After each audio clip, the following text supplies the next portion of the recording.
Okay, it's time to read about the Philadelphia slaves.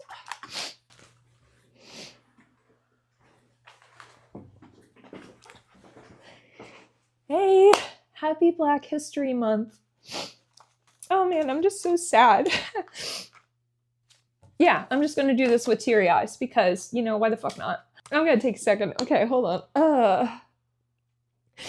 I just realized that the plaques being taken down in Philadelphia on January 23rd of this year made me realize that I don't know anything about the slaves. We spend so much time on who the president is and what the president was doing at the time. And I really don't give a fuck about that anymore. I know enough about the presidents. I want to know about the people that supported them and made their life possible, made their life easy, made their life enjoyable. Washington's wife had people raise her children. Slaves fed them. Slaves took care of their horses. Slaves are the ones that took them to places. And these slaves, in God's eyes, were always free. It was us who did them wrong as a country. So I want to remember them today. So first we're going to start with Oney Judge. And this is by Edward Lauer Jr. I started on this because I cared about the building. That I studied architecture, and my thought was that some manifestation of the building, a dollhouse-sized bronze model or a plaza with a floor plan, should be included in the mall. Some of the house's walls were still standing into the 1950s. I mean, 4-story walls were still there. The house could have been rebuilt in between its original walls and on top of its original foundations. It was in the course of that research that I discovered that Washington designated a room only 5 feet from the front door of the Liberty Bell Center as the place where the enslaved Africans who worked in the stables would be housed. So to have slave quarters right at the front door of the Liberty Bell Center came as a surprise to me, considering the Liberty Bell got its name from the abolitionist movement and was the emblem of the abolitionist movement. When I began my research, I didn't know anything about the enslaved Africans. My assumption was Pennsylvania was the first state to outlaw slavery, so it would have been illegal for Washington to bring slaves to the state. Washington brought 9 enslaved Africans to work in the household here, and he rotated them out of the state so that they never were allowed to establish a 6-month residency in the state and qualify for freedom. Had that been mentioned, I think many people would have stood up and said, yes, this is important, we have to do something about this. From the Park Service's own writings, we know that they knew about the presence of the slaves before the bicentennial, but they actually weren't researched by the Park Service until 2004. I think there was an anticipation that it was a negative story and that the Park Service wanted to tell positive stories. And the site that I got it from is going to be coming up right here, so you can go look at this yourselves. More is known about Oney Judge than any other Mount Vernon slave because she lived to an old age and she was interviewed by an abologist newspapers in the 19th century. Born 1773 as a dower slave,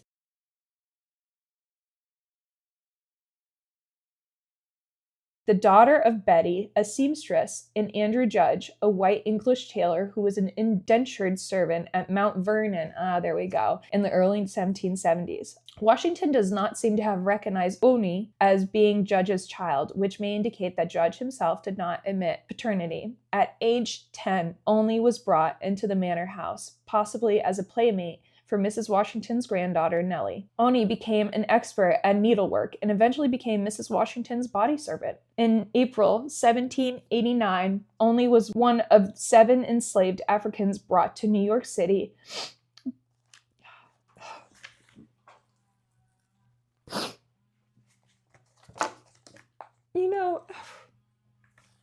These are real people. These are real people that had to go through this. I don't wish that on anybody. I don't wish a lack of freedom on anybody.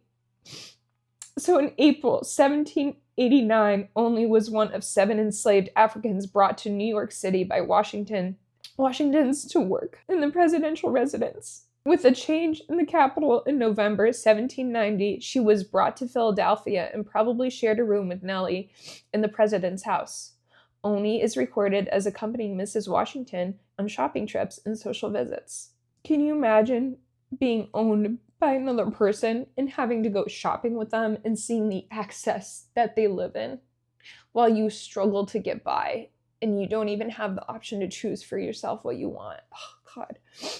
There are entries in the household lodge books for clothes of the teenage girl and trips to the circus. Philadelphia was a center of abolitionism, and had a large free black population. Only made friends among the free blacks. Hell yeah. Hell yeah. You do your thing, girl. Also, it's getting a little bright in here. Let me turn up this. Also, you need to get comfortable with crying, okay? It doesn't mean I'm insane. It just means I have feelings. And I can't keep it in. It fucking hurts if I keep it in. So we're going to keep on going, though. Philadelphia was the center of abolitionism and had a large free black population. Oney made friends among the free black. Washington recognized that slavery was unpopular in Philadelphia. Yeah, no shit. And began to replace the slaves in the presidential household with white German indentured servants. Mrs. Washington's eldest granddaughter, Elizabeth, married English expert, I don't know what that word is, expatriate? Expatriate. Thomas Law on March 20th, 1796. Washington invited the couple to visit Philadelphia and stay at the president's house. Mrs. Washington informed Oney that she was to be given as a gift to the bride. Oney planned her escape with the aid of her free black friends. Hell yes. She slipped away one night in late May 1796. While the Washingtons were having dinner, she was hidden by her friends until she could find passage on a northbound ship. Oney neither went directly to Portsmouth, New Hampshire, or arrived there by way of New York City. Back in Philadelphia, Mrs. Washington felt betrayed and claimed that Oney must have been abducted and seduced by a Frenchman. She wrote that Oney had always been well treated and even had a room of her own. Nellie was attending fishing school in Annapolis. The First Lady urged the president to advertise a reward for Oney's recapture, but Washington refused, realizing how unpopular it was.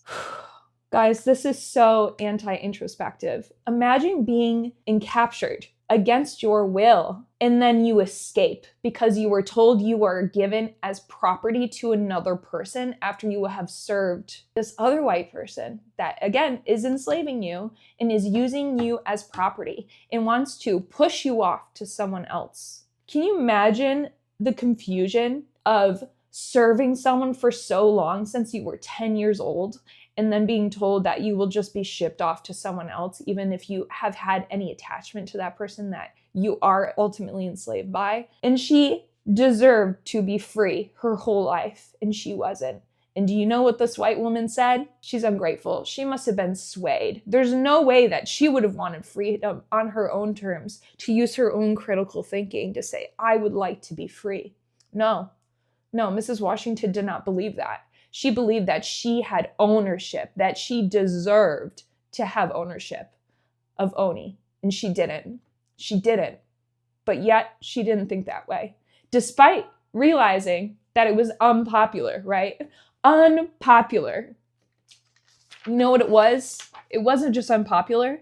It was fucking racist. It was fucking racist. But I digress. No introspective, Mrs. Washington. That's too bad for you. Whew, you could have learned something there. Later that summer, Elizabeth Langdon, daughter of Senator John of New Hampshire, spotted Oney walking on the street in Portsmouth. Elizabeth was one of Nellie's closest friends, a frequent visitor to the president's house, and reportedly a classmate at the same fishing school. Oney avoided Nellie's friend, but either Elizabeth or her father wrote to Washington telling him where Oney would be found. You fucking narc. Washington asked Secretary of Treasury Oliver Wolcott to handle the matter, and the latter wrote to Joseph Whipple, the collector of customs of Portsmouth, requesting his help in return of the president's wife's property. Oney is not property, she's a human. She's a human. And they're outsourcing their own capture. Go and do your own fucking work. But they wouldn't. They wouldn't because they're privileged and they don't have to. They don't have to do the dirty work. Do you understand this? The people that are in power do not have to do the dirty work. That's why they appear pure. because they have other people do the nasty work for them so they can have a clear conscience about their own life. They can sit down in their own fucking homes with their rose-colored glasses and feel great while a slave cooks for them, a slave makes their bed, a slave does everything for them. Okay. Washington asked Secretary of Treasury Oliver Wolcott to handle the matter, and the latter wrote to Joseph Whipple, the collector of customs of Portsmouth, requesting his help in the return of the president's wife's property. Whipple made an attempt to comply with what must have seemed like an intimidating order, but warned in a letter that abducting the girl and placing her on a ship headed south might cause a riot in the docks. Whipple interrogated Oney and reported to Wolcott that, after a cautious examination, it appeared to me that she had not been decoyed away by a Frenchman as she had been apprehended, but that a thirst for complete freedom, which she was informed would take place on her arrival here in Boston, and had seen her only motive for absconding. Absconding. I don't know what that word means. We'll put it here. Scared, lonely, and miserable, Oney tried to negotiate through Whipple. She offered to return to Washington's, but only if she would be guaranteed freedom upon their deaths. An indignant president responded in person to Whipple's letter. To enter into such compromise with her, as she suggested to you, is totally inadmissible. It would neither be politic or just to reward unfaithfulness. It would neither be politic or just to reward unfaithfulness in a premature preference of freedom, and thereby discontent beforehand the minds of her fellow servants, who by their steady attachments are far more deserving than herself of favor. What a dick. 2 years later, Washington's nephew, Brunel Bassett Jr., traveled to New Hampshire on business. He was entertained by the Langdons, and over dinner mentioned that one of the things he hoped to accomplish during the trip was the recapture of Oney. This time the Langdons helped Oney, who was now married to a sailor named Jack Staines, and the mother of a child. Word was sent to her for her family to immediately go into hiding. Bassett returned into Virginia without Oney. Support makes a difference, does it not? Oney had 3 children with Staines, all of whom predeceased her, as did her husband. Because of the Fugitive Slave Act of 1793,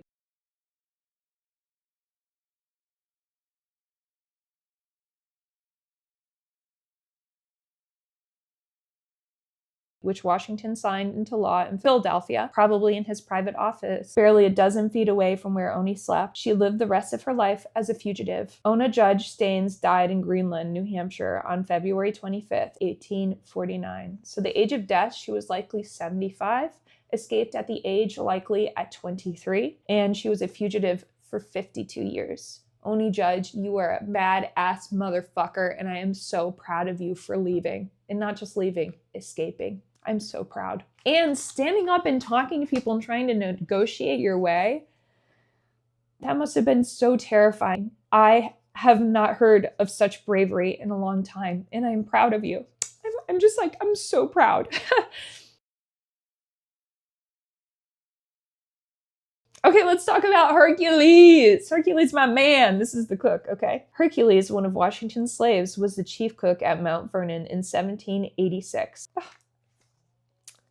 And was described as a celebrated artist, a highly accomplished and proficient in culinary art as could be found in the United States. Washington was classified with the cook in the presidential residence of New York City and brought Hercules to Philadelphia in November 1790. Hercules had married a dower slave named Lane, Alice, seamstress at Mount Vernon, and they had 3 children, Richmond, Avery, and Delilah. Alice died in 1787, leaving Hercules to raise the children. When he learned he was to be transferred to Philadelphia, he asked Washington's permission to bring his son with him to the president's house. It is likely that Hercules, Richmond, and Christopher shared a divided room on the 4th floor of the main house. Hercules' expertise as a cook was appreciated by the Washingtons, and he was given special privileges. It was estimated that he earned from $1 to $200 a year by selling the leftovers from the presidential kitchen. And that's what I call an entrepreneur, okay?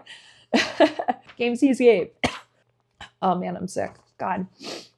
It was estimated that he earned from $100 to $200 a year by selling the leftovers from the presidential kitchen. According to Curtis, Hercules was a celebrated dandy and found his money in expensive clothing and luxuries. And you know what this means? This brother found joy. That's what I'm hearing. He found joy in his misery, and he turned his pain into artistry and shared it with others. He was not hiding away. He was expressing himself. Several years after his wife's death, Hercules seemed to have had a child by another woman, but their identity and if they are married is unrecorded. Richmond was caught stealing money at Mount Vernon in November 1796, and Washington suspected that it was for an escape attempt by his father and son. I wonder why he would be so worried about someone stealing. That Hercules escaped to freedom has been long known by Washington scholars, but the date and circumstances of his escape were not uncovered until November 2009. In 1933, Stephen Decatur Jr., a descendant of Washington's secretary, Phoebus Lear, wrote, "It is sad to relate that Uncle Harkness has so captivated with the delights of Philadelphia that in 1797, on the day Washington left the city to retire to private life at the end of his second term, he ran away rather than return to Mount Vernon. Although diligent inquiries were made for him, he was never apprehended." And that's my man. For more than 75 years, the conventional wisdom was story that Decatur told. Mary V. Thompson, research specialist at Mount Vernon, proved this wrong. By looking through weekly farm reports, she discovered that Hercules and Richmond were left behind at Mount Vernon when Washington returned to Philadelphia, and that the following November 1796 theft, they were not working in the plantation's kitchen, but doing hard labor outside. Thompson's biggest discovery was that the exact date of Hercules' escape from Mount Vernon, on Wednesday, February 22nd, 1797, Washington's 65th birthday. The records list Hercules as absconded. On April 1797, Prince Louis Philippe of France visited Mount Vernon. His manservant spoke with Hercules' 6-year-old daughter and ventured that she must have been upset that she would never see her father again. The girl reportedly replied, "Oh, sir, I am very glad because he is free now." See, a 6-year-old can get it, and so can we.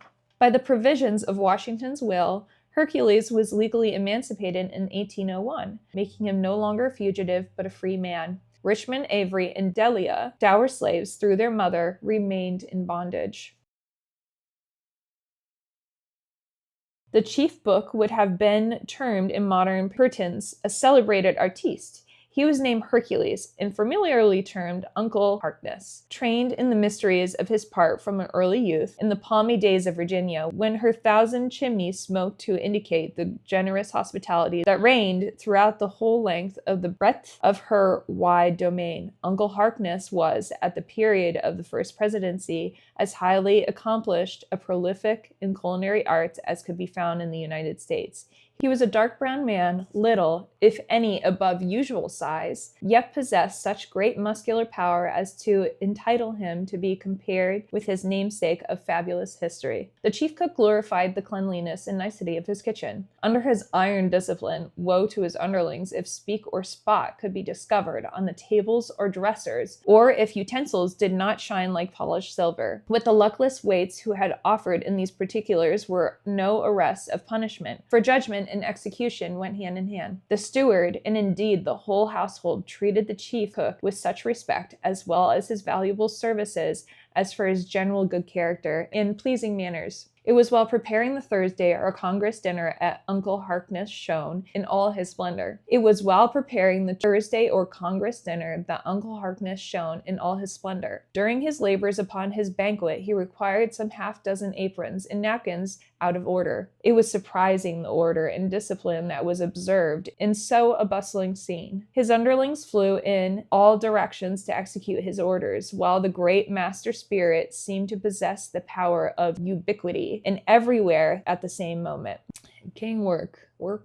When the steward in snow-white aprons, silk shorts and stockings, and hair full of powder placed the first dish on the table, the clock being on the stroke of 4, the labors of Hercules ceased. While the masters of the public were engaged in discussing the savory vinaids of the Congress dinner, the chief cook retired to make his toilet for an evening promenade. His prerequisites from the slops of the kitchen were from $100 or $200 a year. Though homely a person, he lavished the most of these large avails scales upon dress, making his toilet, his linen as an unexceptional whiteness in quality. Then black silk shorts, ditto waistcoat, ditto stockings, shoes, highly polished with large buckles covering the considerable part of the foot, blue cloth with velvet collar and bright metal buttons, a long watch chain dangling from his fob, a cocked hat and a gold-headed cane completed the grand costume of a celebrated dandy.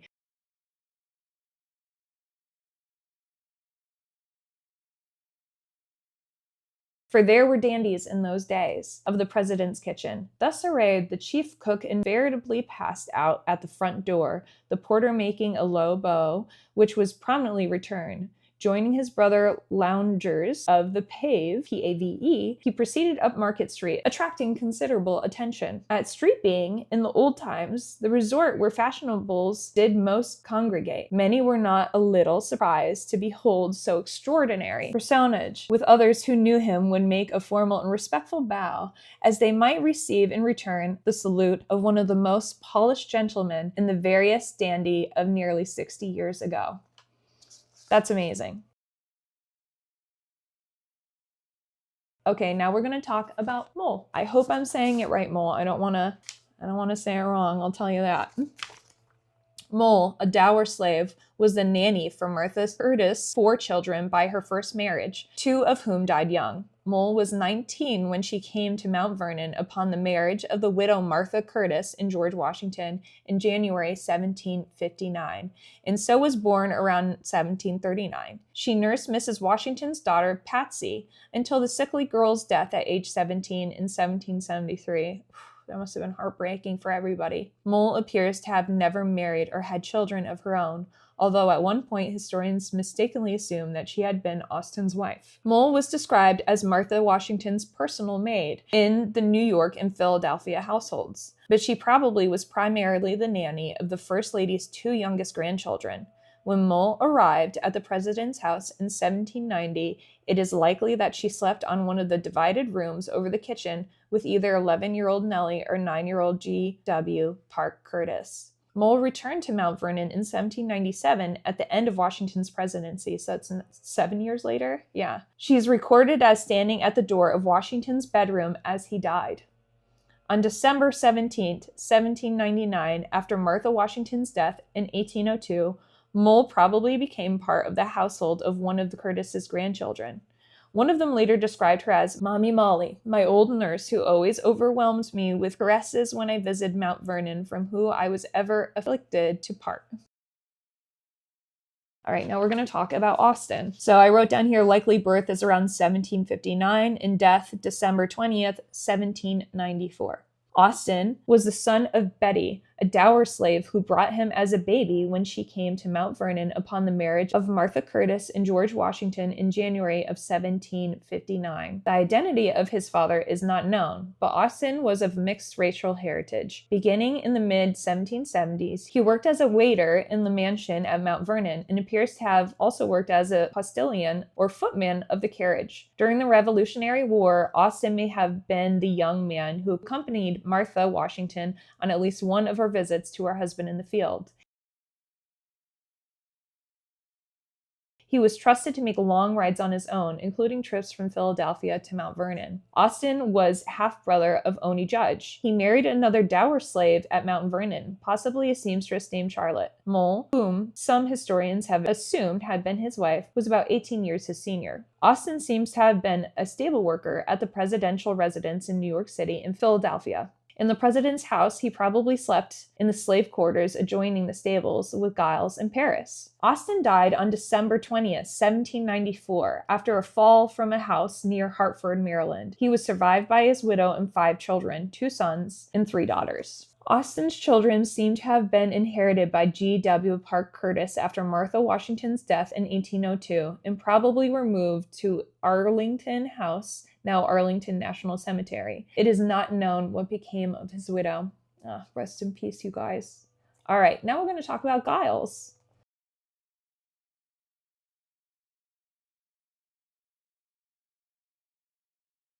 Giles, a dower slave, worked as a postillon, which is a driver of the left of the horse on a carriage, okay? Or footman of the carriage at Mount Vernon, and sometimes as a driver. He appears to have been about the same age as Austen, a teenager in 1774, which would have meant that he was born in the late 1750s. Giles may have accomplished Martha Washington on her trip to Valley Forge from January to June 1778. There is no record of Giles having had a wife or children. Giles accompanied Washington to Philadelphia in May 1787 for the Constitutional Convention, along with General Body's servant, Will Lee. The two black men probably stayed with Washington in Robert Morris's house, which 3 years later became the Philadelphia President's House. They returned to Mount Vernon in September. Giles was brought to New York City in April 1789 to work the stables on the presidential residence, and probably accompanied Washington on his northern tour in October and November of that year. In Philadelphia, he almost certainly lived in the slave quarters adjoining the stables of the president's house. He drove the baggage wagon for Washington's southern tour in March through June 1791. Early in the tour, Giles was somehow injured so severely that he was no longer able to ride a horse, and was left behind at Mount Vernon when Washington returned to Philadelphia. Giles is not listed in the slave census done in June 1799, which probably indicates that he died.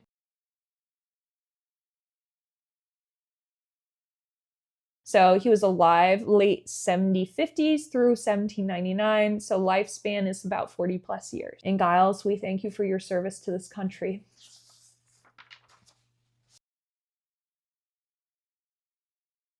Paris. Only alive through his late 20s or 30s. His lifespan began around 1770s and ended around 1794. Paris, one of Washington's slaves, worked as a stable boy at Mount Vernon. He was younger than Austen and Giles, probably a teenager in April 1789, when he was brought to New York City to work the stables of the presidential residence.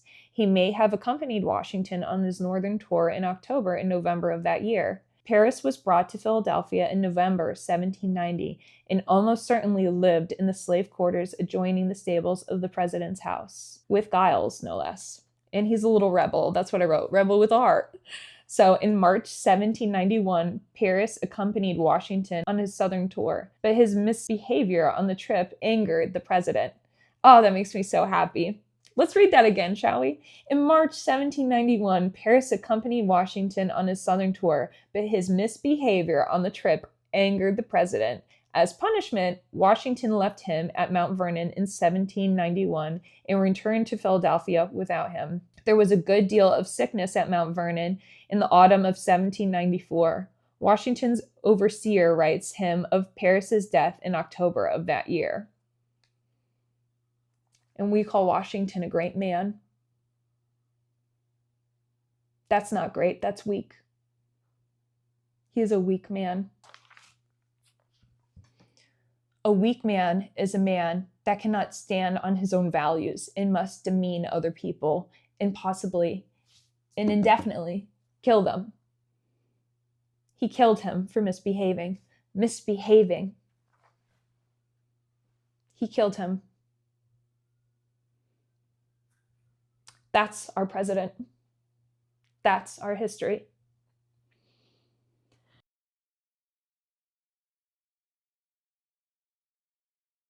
And now let's talk about Christopher Shields.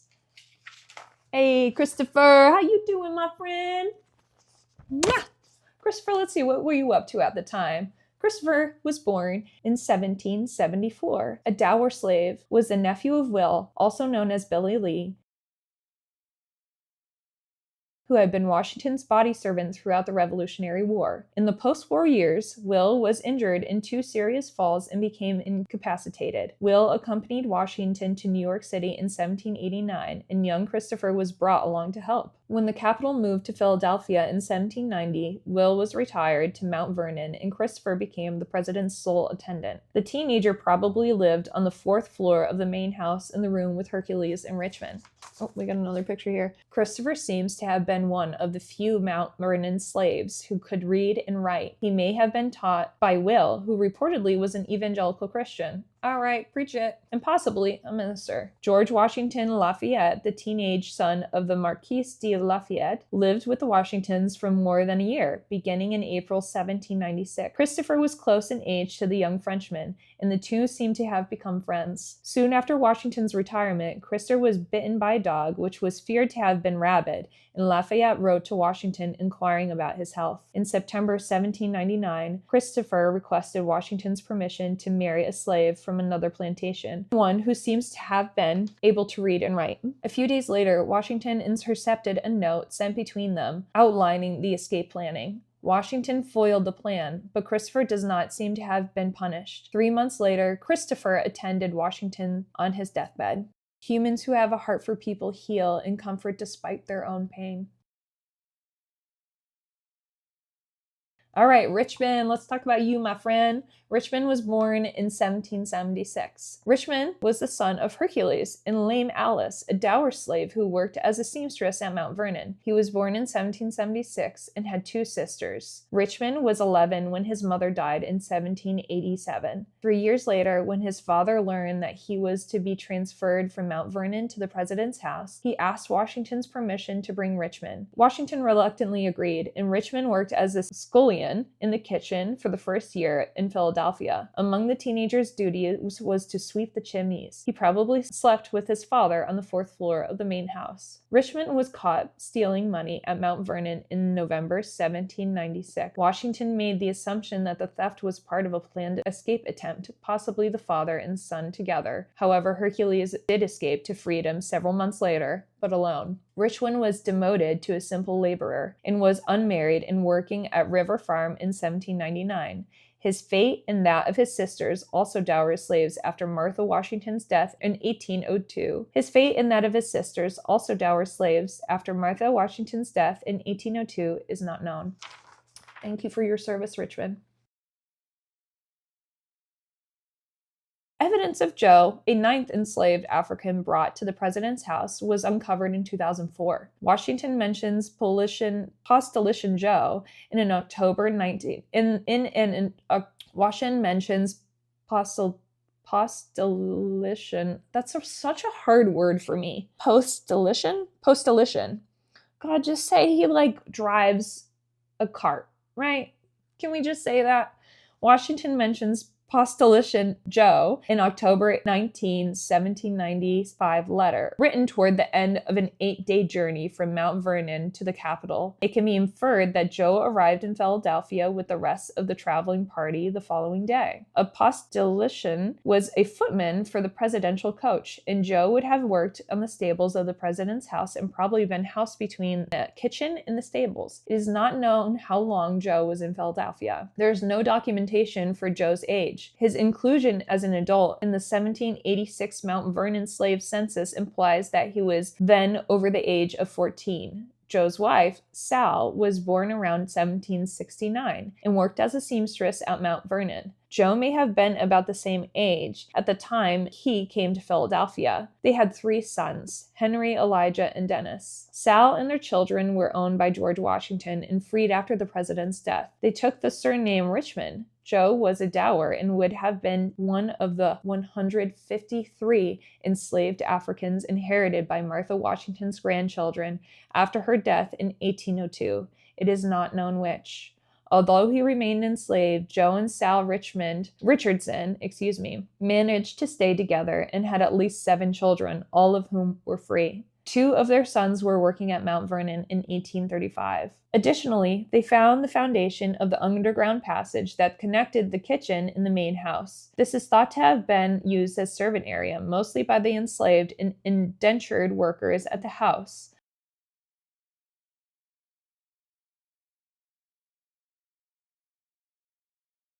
Much like the back passages at hotels, it kept help hidden or out of sight. It shares a 14-foot wall with the president's private office.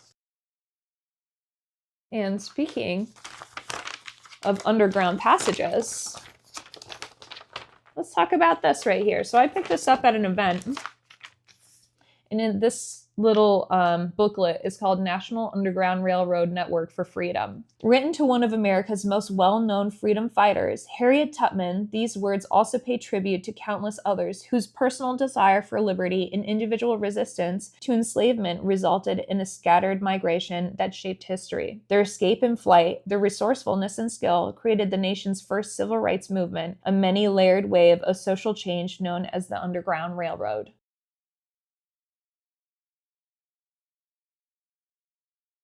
The midnight sky and the silent stars have been the witness to your devotion to freedom and of your heroism. August 29th, 1868. Emotional and physical freedom denied. America's economic success from the colonial era to the Civil War depended on the institution of slavery. Enslavement kept people of African descent toiling on plantations and laboring in the homes and businesses of their owners. Such repression existed almost everywhere in the United States, including the North. Bondage came in many forms for those enslaved in America. The inability to escape beating, branding, and brutal plantation work proved spiritually oppressive in itself. Being sold at an auction was not only personally demeaning, the act could be gut-wrenching as children were torn away from their parents and entire families were swept apart forever. Captives in domestic situation also suffered emotionally from their unbearable lack of freedom. Even learning to read and write could result in merciless punishment. Treatments varied, but were not always the reason to run away. The desire for freedom innate in all humans provided an undeniable incentive to flee. This common yearning refuted that enslavement was the natural status of people of African descent. Fugitive slaves, attention. The slave hunter is among us. Be on your guard. An arrest is planned tonight. Be ready to receive them whenever they come. Top. An iron yoke collar that cut from the neck of a young enslaved New Orleans plantation laborer who had escaped from her owner. Center. Iron shackles with screw locks. Bottom. An undated broadside from an abolitionist community posted to warn fleeting freedom seekers, viewed either to call to arms, to notice, to help hide runaways. There are no bonds so strong as those which are formed by suffering together. Harriet Jacobs, Indents of Life of a Slave Girl, 1861. Allies and opportunities. As the nation extended west in the early 1800s, demand for enslaved laborers increased. Running away was a common strategy to escape. Harrowing stories involve solitary journeys through dark swamps, deceptive disguises in broad daylight, and hidden compartments in wagons.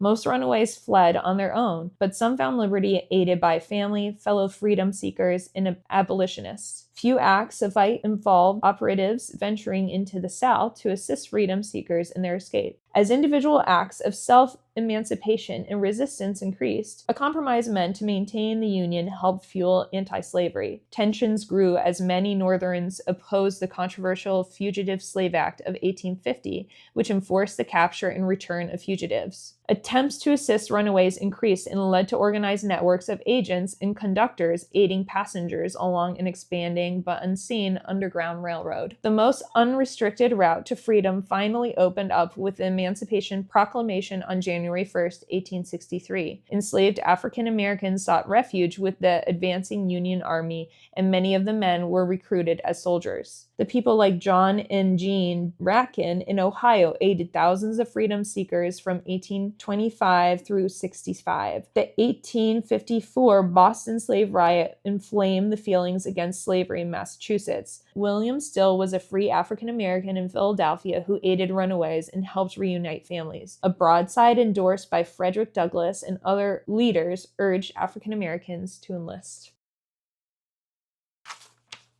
Born enslaved Underground Railroad agent Mary Ellen Pleasant fled Boston to avoid prosecution under the Fugitive Slave Law of 1850. She opened a boarding house in San Francisco during the gold rush and helped African American freedom seekers in both California and Canada. Pleasant supported abolitionist John Brown and advocated for civil rights and women's rights until her death in 1904. Girl work.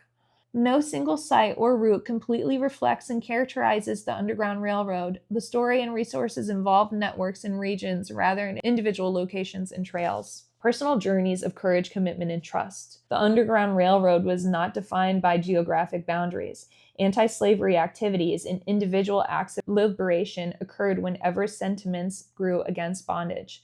People of African descent migrated in every direction away from captivity to free states: Spanish Florida, the Caribbean, Canada, and Mexico. Some escaped to maroon communities that were neither remote or concealed near plantations where family members lived. Neither underground nor railroad. The self-emancipation movement borrowed terms from the railroad, a new form of transportation at the time, to describe roles in the network. Word of mouth and coded messages guided refugees. Modes of transportation varied from foot and wagon to boat and actual train. Freedom seekers used various routes and traveled miles each night, stopping to rest at stations during the day. Some freedom seekers relied on organized and loose systems of support provided by diverse participants, enslaved and free men and women who were motivated by moral, religious, economic, and political beliefs. Along the many routes of freedom, those who provided aid performed acts of resistance that not only helped to dismantle the institution of slavery, but challenged notions of racism and sexism. An increasing grassroots effort by communities and descendants across the country to preserve their Underground Railroad heritage helped lead the enactment of the National Underground Railroad Network to Freedom Act in 1998.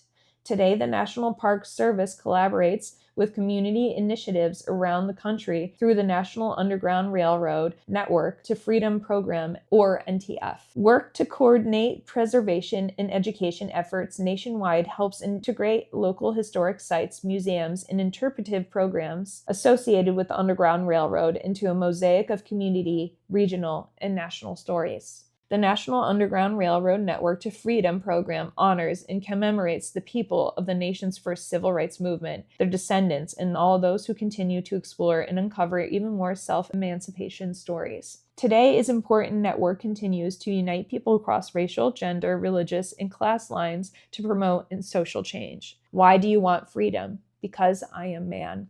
Lewis Hayden to Calvin Fairbank. This is the truth. This is the truth of our country. This is the truth of our people. These are real people that went through the hardest hardships you can imagine. And through it all, they kept their faith and they praised God for every day they had. And yet they were so mistreated and being told that they were the problem for escaping. These are real people. I love them. I will always cherish them.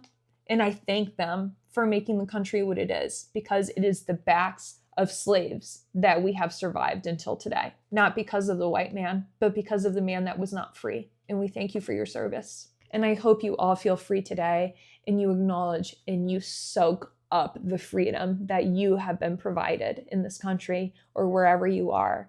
Remember that freedom is not free. It always comes with a cost. And these people are a great example of how to sustain hope even when it is dire in situations. I'm just really, really proud to be past that point, but I'm also dismayed by how we pretend like it was not a big deal and that it was so long ago when it really wasn't. It is just in our past.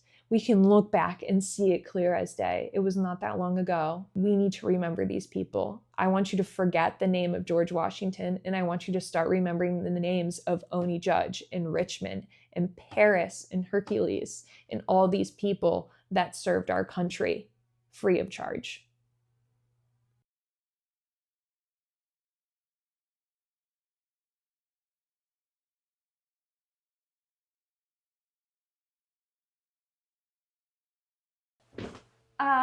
I stubbed my toe. I stubbed my toe.